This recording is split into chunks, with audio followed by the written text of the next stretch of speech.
ઓમ નમો ભગવતે વાસુદેવાય। જય શ્રી કૃષ્ણ મિત્રો વર્ષ 2026નું પહેલું ચંદ્રગ્રહણ થવા જઈ રહ્યું છે।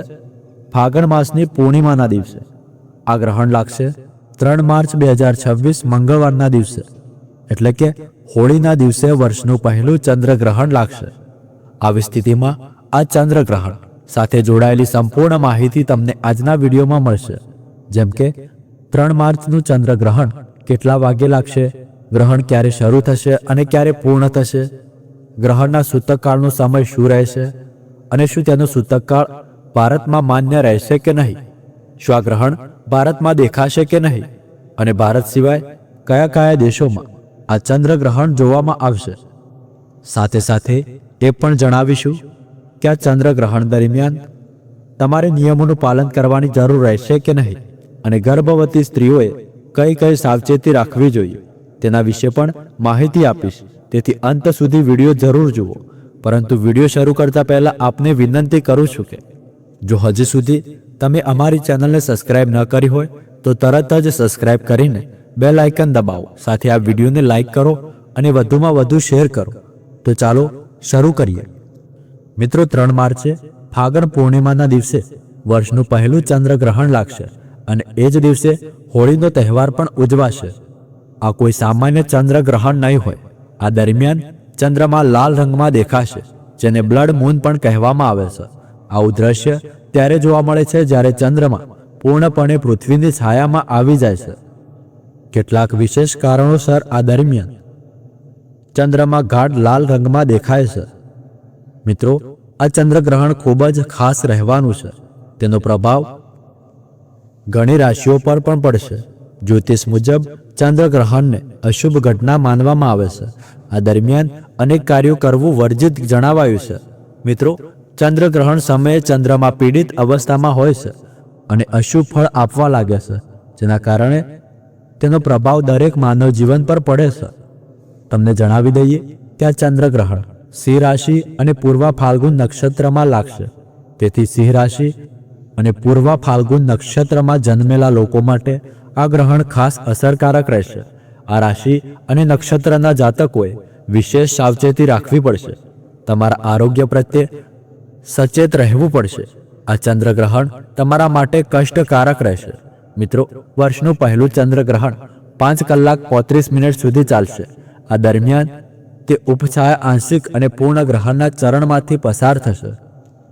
ચાલો જાણીએ કે આ ચંદ્રગ્રહણ કયા સમયે શરૂ થશે અને કયા સમયે પૂર્ણ થશે। ભારતીય સમય મુજબ ઉપછાયા ગ્રહણ 3 માર્ચે બપોરે 2:16 થી શરૂ થશે અને આંશિક ગ્રહણ બપોરે 3:20 થી શરૂ થશે। પૂર્ણ ચંદ્રગ્રહણ સાંજે 4:34 થી શરૂ થશે અને ગ્રહણનો મધ્ય સમય સાંજે 5:04 રહેશે। ત્યારબાદ પૂર્ણ ચંદ્રગ્રહણ સાંજે 5:33 પૂર્ણ થશે।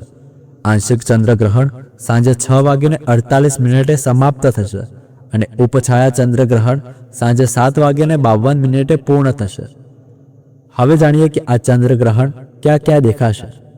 ખાસ કરીને પૂર્વ ભારતના અરુણાચલ પ્રદેશ, આસામ, મણિપુર, નાગાલેન્ડ અને મિઝોરમમાં સ્પષ્ટ દેખાશે, તેમજ પશ્ચિમ બંગાળના પૂર્વ ભાગમાં સુંદર દ્રશ્ય જોવા મળશે, જ્યારે દિલ્હી, મુંબઈ, બેંગ્લોર, લખનઉ, ચેન્નઈ અને જયપુરમાં આંશિક રૂપે દેખાશે। ભારત સિવાય રશિયા, ચીન, Japan, Europe, Bangladesh, Nepal, Malaysia, Indonesia, Australia, New Zealand, ઉત્તર અને દક્ષિણ અમેરિકા, એટલાન્ટિક અને આર્કટિક મહાસાગરમાં પણ દેખાશે। હવે સૂતકકાળની વાત કરીએ તો ચંદ્રગ્રહણનો સૂતકગ્રહણ શરૂ થવાના 9 કલાક પહેલાથી લાગુ પડે છે, તેથી જ્યાં જ્યાં ગ્રહણ દેખાશે ત્યાં સૂતક માન્ય રહેશે। ભારતમાં દેખાતા હોવાથી અહીં પણ માન્ય રહેશે। સૂતક 3 માર્ચે સવારે 6:20 થી શરૂ થઈ સાંજે 6:48 સુધી રહેશે। બાળકો અને વૃદ્ધો માટે સૂતક બપોરે 3:28 થી સાંજે 6:48 સુધી રહેશે। તો ચાલો હવે જાણીએ કે ચંદ્રગ્રહણ દરમિયાન કઈ કઈ બાબતોનું ધ્યાન રાખવું જોઈએ અને કઈ સાવચેતી રાખવી જોઈએ। તો મિત્રો, ગ્રહણ દરમિયાન ક્યારેય ઘરની બહાર ન જવું જોઈએ। ગ્રહણ દરમિયાન નીકળતી હાનિકારક કિરણો નુકસાન પહોંચાડી શકે છે અને ગ્રહણને ખુલ્લી આંખે જોવું પણ ન જોઈએ. ગ્રહણ સમયે કોઈ સાથે ઝઘડો ન કરવો અને પૈસાની લેવડ દેવડ પણ ન કરવી. ઉપરાંત ગ્રહણ સમયે ભોજન બનાવવું અને ભોજન કરવું નહીં. જો કે આ નિયમ બાળકો, વૃદ્ધો અને રોગીઓ પર લાગુ પડતો નથી. મિત્રો, ગ્રહણ સમયે માંસ અને દારૂનું સેવન ન કરવું તેમજ જુગાર પણ ન રમવો. ગ્રહણ સમયે વાળ ખેંચવા, તેલ મસાજ કરવી, બ્રશ કરવો આવા કાર્યો મનાય છે.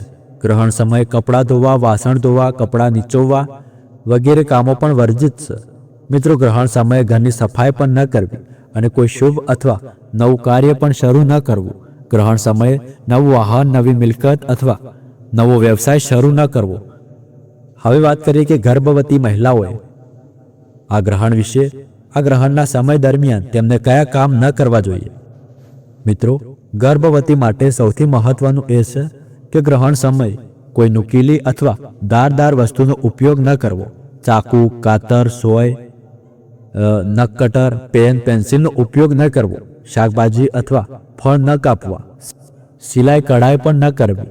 એવું કરવાથી ગર્ભસ્થ શિશુને નુકસાન થઈ શકે છે. મિત્રો, ગર્ભવતીને ગ્રહણ સમયે સૂવું ન જોઈએ અને શણગાર પણ ન કરવો.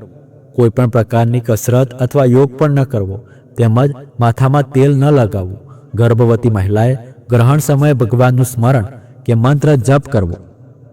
તમે સંતાન ગોપાલ મંત્રોનો જપ કરી શકો છો અથવા ધાર્મિક પુસ્તક જેમ કે રામાયણ, ગીતા, સુંદરકાંડ અથવા દુર્ગા સપ્તશતીનો પાઠ કરો. તેથી લાભ મળશે. ચાલો હવે જાણીએ કે ગ્રહણના કુપ્રભાવથી બચવા માટે ગર્ભવતી મહિલાઓએ કયા ઉપાયો કરવા જોઈએ. મિત્રો, ચંદ્રગ્રહણના ખરાબ પ્રભાવથી બચવા માટે ગર્ભવતી મહિલાઓએ પોતાના ગળામાં તુલસીની માળા પહેરવી લેવી જોઈએ. ગ્રહણ લાગતા પહેલા જ તુલસીની માળા ગળામાં ધારણ કરો અને ગ્રહણ સમાપ્ત થયા પછી આ માળાને કોઈ વહેતા પાણીમાં વિસર્જિત કરો. મિત્રો, ગ્રહણ લાગતા પહેલા ગર્ભવતી મહિલાઓએ પોતાના સમગ્ર પેટ ઉપર લાલ ચંદનનો લેપ લગાવી લેવો જોઈએ. તેથી ગ્રહણનો દુષ્ટ પ્રભાવ તમારા અથવા તમારા ગર્ભસ્થ શિશુ પર પડતો નથી. સાથે સાથે ગ્રહણ દરમિયાન પોતાની પાસે એક નારિયેળ પણ જરૂર રાખો. તેથી વાતાવરણમાંથી નીકળતી હાનિકારક કિરણોનો અસર તમારા અથવા ગર્ભસ્થ શિશુ પર થતો નથી. મિત્રો, ગ્રહણ પૂર્ણ થયા પછી ગર્ભવતી મહિલાઓએ ગંગાજળ મિશ્રિત સ્નાન કરવું અને સ્નાન બાદ પોતાની શક્તિ મુજબ કંઈક દાન જરૂર કરવું જોઈએ.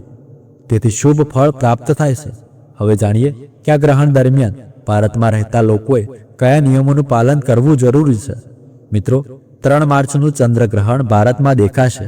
તેથી સૂતક અને ગ્રહણના નિયમોનું પાલન કરવું ફરજિયાત રહેશે. કારણ કે જે દેશમાં ગ્રહણ દેખાય ત્યાં તેનું ધાર્મિક મહત્વ હોય છે. ખાસ કરીને જેમના ઘરે ગર્ભવતી મહિલાઓ હોય તેમણે સૂતક અને ગ્રહણના નિયમોનું પાલન કરવું જ પડશે. એક વાત યાદ રાખો કે ગ્રહણ કેવું પણ હોય, ભગવાનનું સ્મરણ અને નામ જપ હંમેશા ફળદાયી રહે છે. તેથી ગ્રહણ સમયે ભગવાનનું નામ લેવાથી તમને અને તમારા ગર્ભસ્થ બાળકને લાભ મળશે. તો મંત્ર જપમાં તમે હરે કૃષ્ણ, કૃષ્ણ કૃષ્ણ હરે હરે, હરે રામ, રામ રામ હરે હરે આ મહામંત્રનો જપ પૂરો દિવસ એટલે કે આખો દિવસ મનમાં ને મનમાં કરી શકો છો. તો મિત્રો, આ હતી આવનારા ચંદ્રગ્રહણ વિશે સંપૂર્ણ માહિતી. જો તમારો કોઈ પ્રશ્ન હોય તો તમે નીચે કોમેન્ટ બોક્સમાં લખીને જણાવી શકો છો. અને મિત્રો, તમને ખબર ના હોય કે હોળી ક્યારે મનાવવી, હોળીનો તહેવાર ક્યારે ઉજવવો, 2 તારીખ, 3 તારીખ, તો એનો વિડીયો પણ અમારી ચેનલ પર અપલોડ છે. તો તે પણ તમે જઈને જોઈ શકો છો. તો આજના વિડીયોમાં આટલું જ. જો આ વિડીયો પસંદ આવ્યો હોય તો એક લાઈક કરી લેજો. કોમેન્ટમાં જય શ્રી કૃષ્ણ લખી લેજો. મળીએ આગળના વિડીયોમાં. ત્યાર સુધી ધન્યવાદ.